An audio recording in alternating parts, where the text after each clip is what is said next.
জামাত ইসলামের নিষিদ্ধকে কিন্তু আমরা সমর্থন করি নাই। আওয়ামী লীগকে নিষিদ্ধ করেছে, আমাদের মন খারাপ হবে কেন? আজকে আমি অবাক এবং বিস্মিত হয়েছি যে বাংলাদেশ জামাত ইসলামী নেতারা কয়েকদিন আগে মিটিং করেছেন, বিভিন্ন জায়গায় তাদের বক্তব্য ভাইরাল হচ্ছে, বিভিন্ন কথা বলছেন।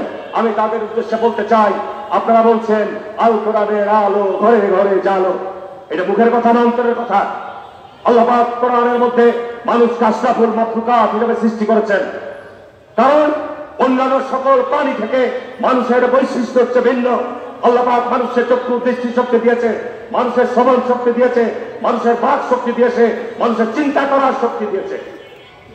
এই কারণে আল্লাহ পাক কোরআনে বলছে যে আমার এই মহাবিশ্ব ব্রহ্মাণ্ডে আসমান এবং জমিনে আমি যে সৃষ্টি করেছি, যারা এটা দেখার পরেও বুঝে না, তাদের চোখ থাকতেও চক্ষু নাই, যাদের কর্ণ থাকতেও কর্ণ নাই, যাদের বাক শক্তি থাকতেও বাক নাই।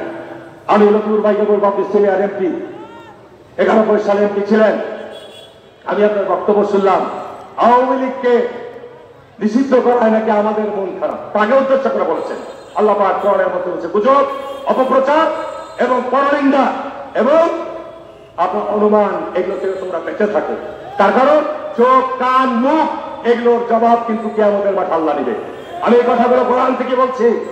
আপনি কাকে উদ্দেশ্য করে বলেছেন? আওয়ামী লীগকে নিষিদ্ধ করেছে, আমাদের মন খারাপ হবে কেন? আওয়ামী লীগ আমাদের উপর যে নিপীড়ন করেছে, নির্যাতন করেছে, আমাদের উপর অন্য কাউরি এরকম নিপীড়ন নির্যাতন হয়েছে?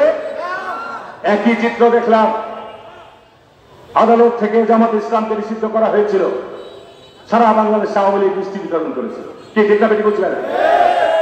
আবার এখন আওয়ামী লীগকে আপনার এই অন্তর্বর্তীকালীন সরকার নিষিদ্ধ করেছেন, সংগঠন হিসাবে তাদের কর্মকাণ্ড স্থগিত বন্ধ করেছেন।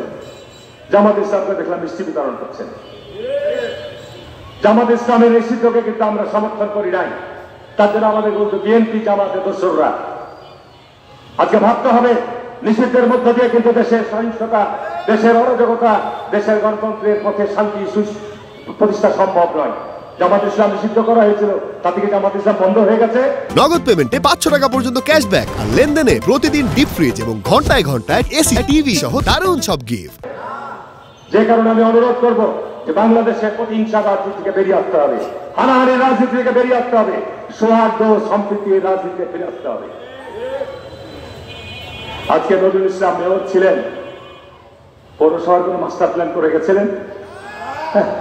আজকে বলেন যে এখন একজন নেতাকে দেখছি এয়া করবো ওয়া করবো অনেক কিছু বলে বেড়াচ্ছেন, তারপরে বলছেন যে 1% কথা। আরে হারুনের বুকের বোতাম খুলে বলতে পারবে, অনুমান করে কথা বলবেন না। নজরুল ইসলাম সাহেব, আপনি পৌরসভা মেয়র ছিলেন, আল্লাহর আইন চালু করতে চান, নিয়োগগুলো দিয়েছিলেন, সততার সাথে হয়েছিল নিয়োগগুলো? হ্যাঁ, জবাব দিতে হবে। পৌরসভা থেকে যে খাদ্য বিতরণ হয় ইনসাফের সাথে করেন? হ্যাঁ, এত সোজা নয় ভাইরা আমার, আমাদের মানুষ এখনো সেই জায়গায় তৈরি হয়নি। সুতরাং কথা বলার আগে হিসাব করবেন, কথা বলার আগে অত্যন্ত হিসাব করবেন। হারুন এমপি কিছু করেনি?